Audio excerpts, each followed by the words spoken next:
big picture, by the end of the season, what was the ceiling for the Browns group of weapons? How good could this group be in week 11, 10, 13 by the end of the season? Could we look in the middle of the pack? The Cleveland Browns finally have something they have not had in a long time.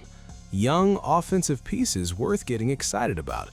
Not just one name, not just one random breakout hope. A full group. Running backs with burst, receivers with size, slot options with speed, tight ends who can actually create mismatches. And now the big question is simple. What is the ceiling for these young Browns weapons in 2026? That is the perfect opening because it frames the whole debate. The Browns are not being ranked like a dangerous offense yet. ESPN still has their weapons near the bottom of the league. And honestly, that makes sense on paper. A lot of these guys are young. Some are unproven, some are coming back from injuries. Some have not had steady quarterback play. But ceiling is not about what the group has already done. Ceiling is about what happens if the pieces finally click. And yes, I'm optimistic on this group. I think Quinshon Judkins, if he's healthy, can be a really good player, maybe even better than that. I think Harold Fannin is already a really good player and maybe a superstar, and I know this receiving core is going to be upgraded. So these guys haven't taken a single training camp snap yet, right, Jay? But Denzel Boston was the unquestioned star of the spring. This is where the story gets interesting. Cleveland's offense does not need every young player to become a star. It needs enough of them to become useful at the same time. That has been the missing piece. The Browns have had talent before. They've had names before, but they haven't had a rhythm. They haven't had identity. They haven't had a group that grows together with the quarterback. And that is why 2026 feels different. The Browns are trying to build something younger. Todd Monken's offense needs players who can win in space. It needs backs who can hit the crease. It needs receivers who can create easy yards. It needs tight ends who can punish linebackers. If the quarterback gets real help, this offense can look completely different from the old version. Start with the running backs. Quinshon Judkins is the big swing. If he's healthy, he gives Cleveland the kind of runner that can change the whole personality of the offense. He has power. He has balance. He can get outside. He can finish runs.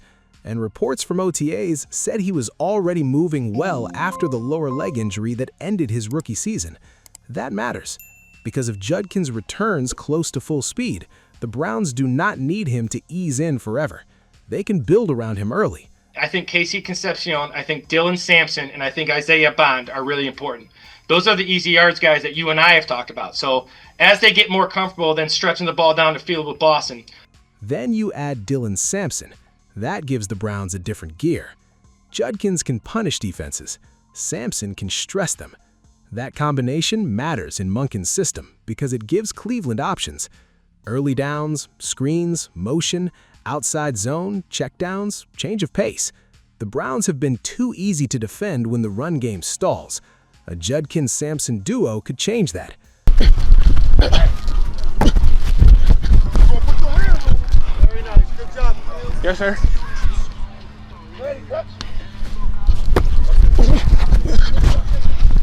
Judkins is not just a name on a depth chart.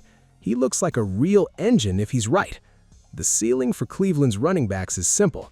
They don't have to be the best group in the NFL, but they can be the group that makes the offense manageable again. They can keep the Browns out of 3rd and long. They can protect a young quarterback. They can make play action real. That is how the entire offense starts breathing. Now go to the receivers. Jerry Jeudy is the veteran name. Cedric Tillman is the physical target. Concepcion is the easy yards weapon. Denzel Boston brings size and control. Jamari Thrash and the rest of the room give Cleveland competition. This is not a finished group, but it is a more interesting group than people think. You can go press man if you want, but you got to deal with this big monster out here. Denzel Boston's kind of the same way. And then Concepcion, you can just do so many things with him, right? He's shifty. He's great after the catch. The screen game is going to be big here for Todd Monken. I would expect Monken to use him in the same way that he used Zay Flowers in Baltimore, right? Concepcion is the kind of player this offense needed. Not because he has to be a #1 receiver right away, because he can create simple offense. Jet motion, screens, slot work, quick throws, yards after the catch. Those plays matter when you are trying to help a quarterback. The Browns cannot live only on tough outside throws. They need free yards. Concepcion gives them a chance to steal those yards. Then there is Denzel Boston. He gives Cleveland a different body type. He is not the same kind of weapon as Concepcion. He can win with size. He can control routes. He can be a red zone option. That matters because the Browns need variety. If every receiver wins the same way, defenses adjust. But when one player can separate underneath, another can win with size, and another can stretch the field, the offense becomes harder to call against. This is the ceiling of the receiver room. Not superstar level yet, but dangerous by committee. Jeudy is the polished route runner, Tillman as the big physical target, Concepcion as the motion and yak piece, Boston as the bigger possession/red zone option. If 2 of those young receivers hit, the Browns suddenly have real answers. If 3 hit, then the offense can jump much faster than the national rankings expect. Now the tight ends may be the most underrated part of the whole conversation.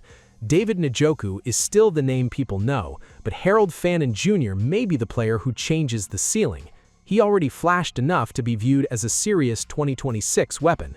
Some fantasy previews even called him the Browns' top tight end option after a strong rookie season. That is not nothing. Tight end is usually one of the hardest positions for young players. If Fannin is already producing, Cleveland has something. Right? Then, obviously, receiver. Obviously, Jerry Jeudy, Concepcion, Denzel Boston, Isaiah Bond. Who's after that? Are you keeping? How many receivers are you keeping? Is it Ced Tillman, who's had some proven days that he can make plays in the NFL? Is it Jamari Thrash? Fannin's ceiling is what makes this offense fun. He can be more than a safety valve. He can be a matchup piece. Move him around, put him in line, put him in the slot, use him against linebackers, use him in the red zone, pair him with Njoku and force defenses to declare. That kind of 2 tight end flexibility can help a young quarterback more than people realize. And this is where all the pieces connect. The Browns' weapons are not scary because one guy is already elite. They are scary because the combinations can work. Judkins and Sampson can make the run game dangerous. Concepcion can create easy yards. Boston and Tillman can give size. Jeudy can separate. Njoku and Fannin can attack the middle. That gives the quarterback options, and options matter. He was excellent with Zay Flowers, and it'll be genuinely interesting to see how the Ravens operate Zay Flowers without Todd Monken with their new coaching staff. But Todd Monken had so much success that if he can replicate that with Concepcion, you could easily see this be extraordinarily successful. And Casey Concepcion has the potential to be a number 1 receiver, which is what the Browns desperately needed. That is why the ceiling is higher than the ranking. ESPN can rank the Browns near the bottom because the production is not proven yet. That's fair, but rankings do not measure what happens when young players make jumps together. They do not measure timing. They do not measure scheme fit. They do not measure confidence. They do not measure what happens when a quarterback finally gets easy throws and a run game that works. The floor is still real. Judkins has to stay healthy. Concepcion has to avoid drops. Boston has to adjust. Fannin has to prove he can handle more defensive attention. Jeudy has to be consistent. Tillman has to keep developing, and the quarterback has to make it all go. If that part fails, the weapons will not look nearly as exciting, but the ceiling is real too. This group can become fast, physical, multiple, young, annoying to defend, not because they have one top 5 superstar, because they can attack different areas of the field. They can win with run game pressure. They can win with quick throws. They can win with tight end matchups. They can win with size near the goal line. That is the vision. And if Todd Monken gets it right, the Browns' young weapons could become the reason this offense finally stops feeling stuck. The question is not whether Cleveland has talent. The question is whether 2026 is the year all that talent finally grows up at the same time.